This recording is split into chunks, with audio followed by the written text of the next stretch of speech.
Hi everyone, welcome back to the Hollywood Actors Guide to Surviving the Film and Television Industry. I do apologize if you guys can hear my air conditioning running in the background. We are under heat advisory here in North Hollywood especially, and I just don't want to turn off my AC. So I'm hoping that you guys actually can't hear it. I'll try to clean it up in the audio, but if you do, I do apologize, guys. I am sorry.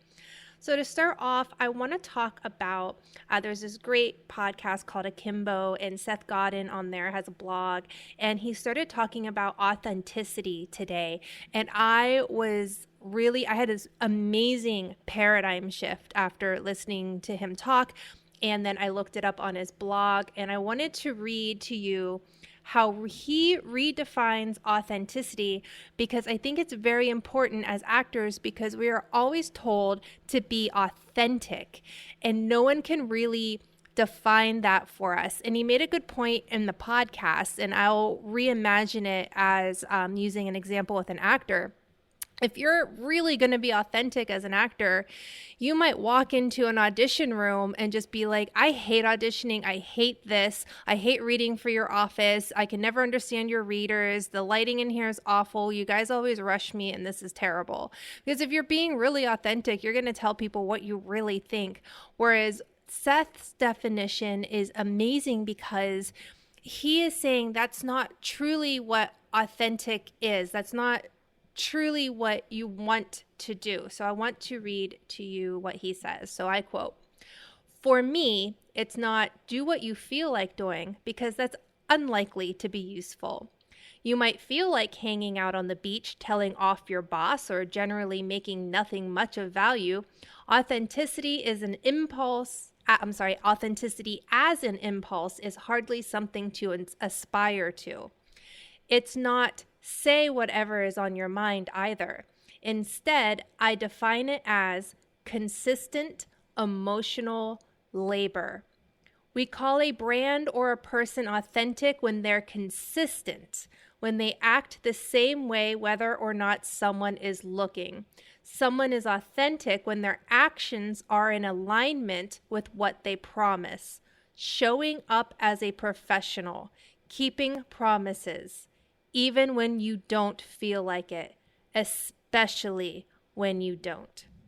So I thought that was a great reimagining for when, you're hearing people say, be authentic, be authentic. It's a great way to think about it in a way that is actually useful. So thank you so much, Seth Godin. All right, guys, next up, I want to talk about what a lot of acting teachers will always harp on, especially if they're great acting teachers, and that's how you begin a scene and how you end the scene.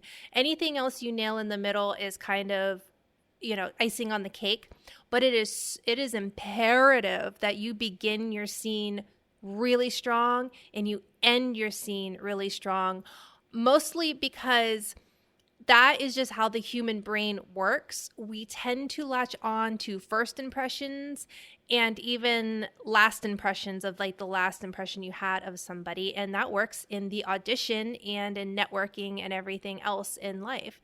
And I want to talk about your entry and exit words as far as breaking down a script and just how you present yourself in life.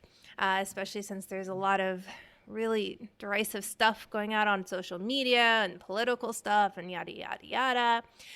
And if you want to engage in a conversation or you're breaking down a scene, how you begin to speak and how you end your moment with that person is imperative, not only in life, but also in looking to see how the writers have begun and ended a scene.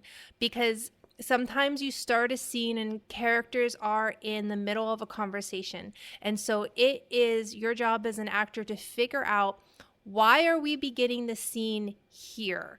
What started before this that the writers are trusting me to already make apparent as soon as the scene gets started? What has not needed to be said because it's going to be said in how I am beginning the scene? how does the character end the scene? What are the last words the characters say? And how is that so important as to understanding this character's arc and understanding the impression that the writers want us to have of this character at the end? And so, especially in auditions, it is so important to have, your beginning, middle, and end. And I like to give you guys, stuff for your toolbox. And you should be keeping your journal, and you should be having a list of ways to prep your audition scenes. And one of the things is look at what kind of impression the writer is telling me this character makes at the top of a conversation, and what kind of impression the character makes at the end.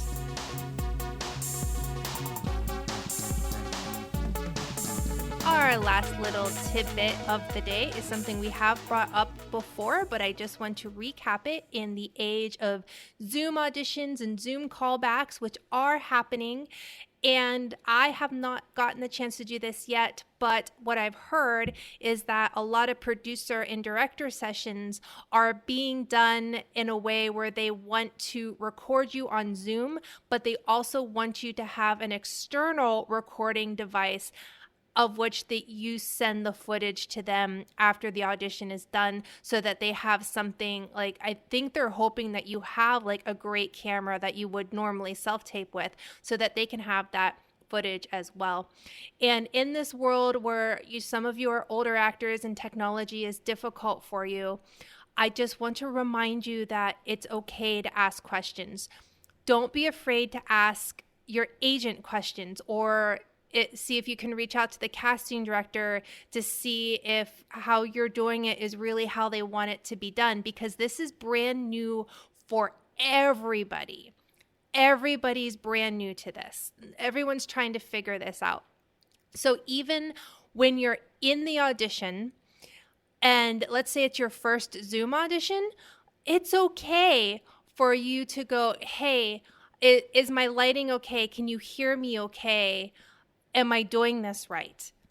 Because, it's, especially if you have other options, like, listen, I have does this light look better on your end or this? Like, don't go into a long thing. They still don't have a lot of time. They're probably still under the gun. But it's okay. If you have an honest question, don't be afraid to ask it, because I know when I get into my first, fingers crossed, producer session callback, I want to feel empowered myself to say, is my framing okay? Can you guys hear me okay? Is this all right? And I would even get onto Zoom with some friends right now and have some mock auditions, even if it's something that you guys aren't even working on material. Though I highly recommend working on material, maybe work on that first and last word thing that I just spoke about in our last segment with each other.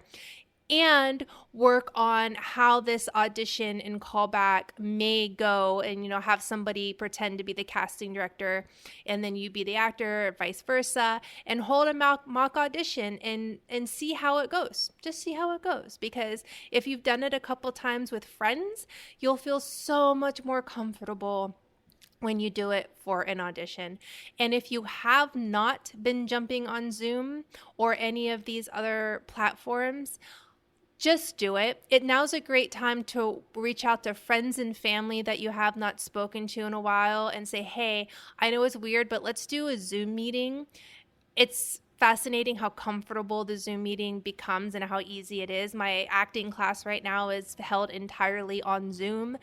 And the more comfortable you can get with the software and how you look and how you light it and how you sound, the better you are going to be in these auditions, and the more comfortable you're going to be, and the more authentic you can be. So that's it, guys. Sorry this episode is a day late. I went hiking yesterday and just lost track of time and just needed one of those days to just kind of unplug from everything. So I hope that you guys found this useful. Break a leg out there, and remember, you are not alone.